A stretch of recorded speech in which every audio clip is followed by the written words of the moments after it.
Di sini videonya bikin simple aja. Terus untuk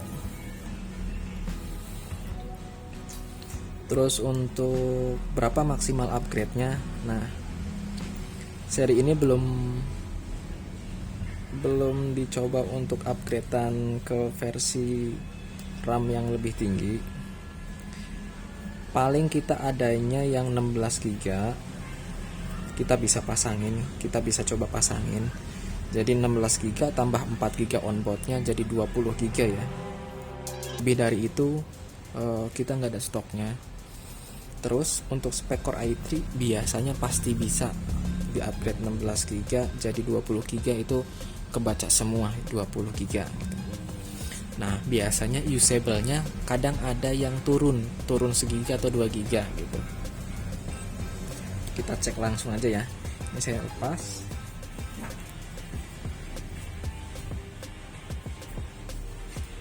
Oke, saya pasangin. Ini bukan ya kalian tahu ini merek apa, tapi ini bukan endorse ya. Ini 16 GB PC4 3200. Ini yang biasa suka buat ngetes kondisi normal kalau nggak salah. Soalnya dari baru, dan ini juga masih dijual. Posisinya kayak gini ya.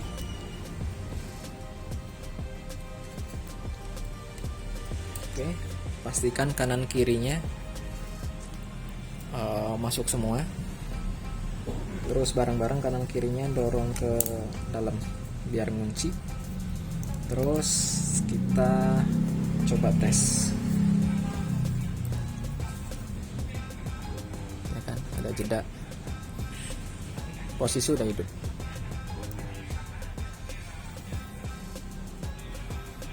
Tungguin.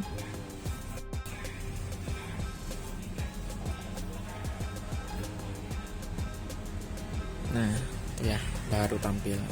Ini berlaku di awal aja ya. Jadi kalau misalkan udah terpasang, udah restart atau shutdown berkali-kali, misalkan udah sekali, 2 kali gitu, selanjutnya normal. Biasa gitu. Oke, ini udah terpasang. Kita tes usable RAM-nya berapa ya. Usable-nya gede juga. Ada yang kadang ditambah kapasitas besar, ada yang mentok sesuai kapasitas RAM-nya, ada yang usable-nya pasti turun ya. Usable yang dapat digunakan untuk multitasking-nya. Total 20 GB, usable 19,7, itu masih wajar. Kalau di AMD Ryzen 3 atau Ryzen 5 pasti pengurangan RAM-nya lebih besar, bisa sampai 2 GB ya, karena dia untuk tambahan share grafik virtual memory ya. Bisa misalkan 20 GB jadinya 18 GB atau 17 GB, biasanya seperti itu untuk di AMD. Tapi itu aman, nggak apa-apa.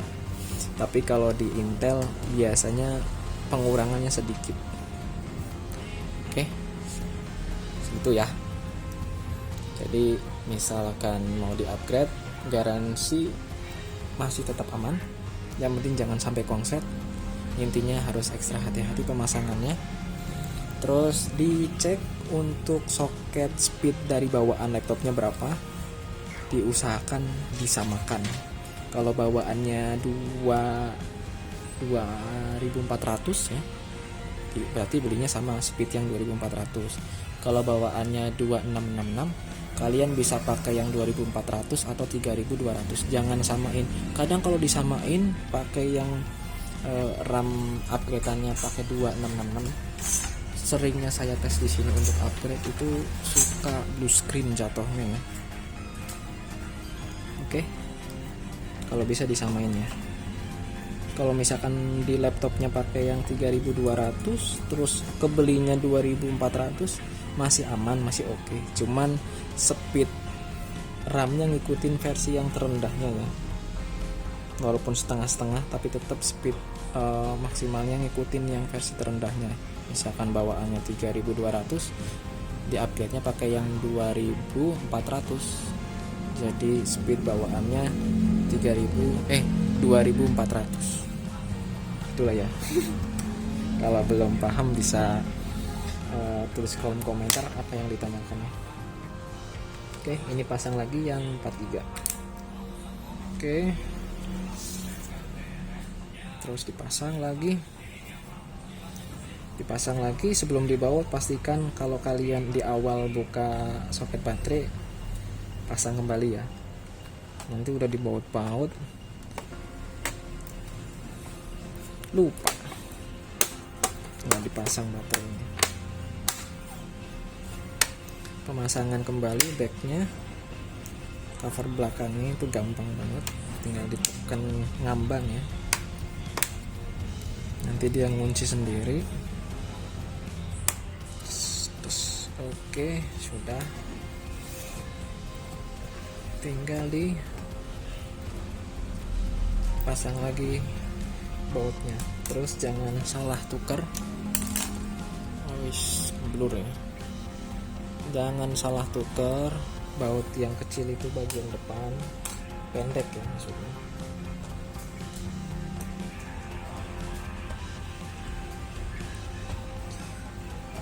Dan baut yang panjang itu bagian samping kanan kiri, tengah, terus belakangnya yang tengah.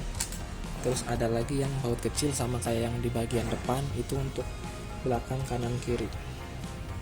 Oke, seperti itu. Cara mengencangkannya kira-kira aja. Kalau diputar udah mentok, jangan dipaksa ya. Udah aja gitu. Ini pakai yang mata 3 mili, baut kembang atau baut plus. Kalau terasa kenceng, stop ya, udah ya, jangan diputar lagi, nanti bisa jebol dudukan bautnya atau murnya pecah. Atau kalau emang salah pasang baut lebih panjang, itu bisa jebol ke bagian casing keyboardnya ya, jadi nonjol gitu, bentol, jadinya kelihatan kurang bagus.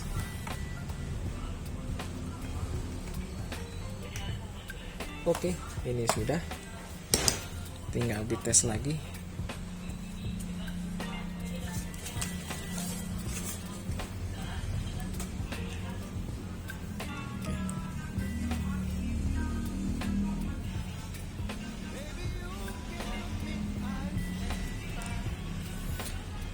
Oke, cukup sekian videonya. Mohon maaf kalau ada salah kata atau ada kata yang kurang pas. Jika ada yang mau ditanyakan, silahkan tulis di kolom komentar. Terima kasih. Assalamualaikum warahmatullahi wabarakatuh. Semoga videonya bermanfaat.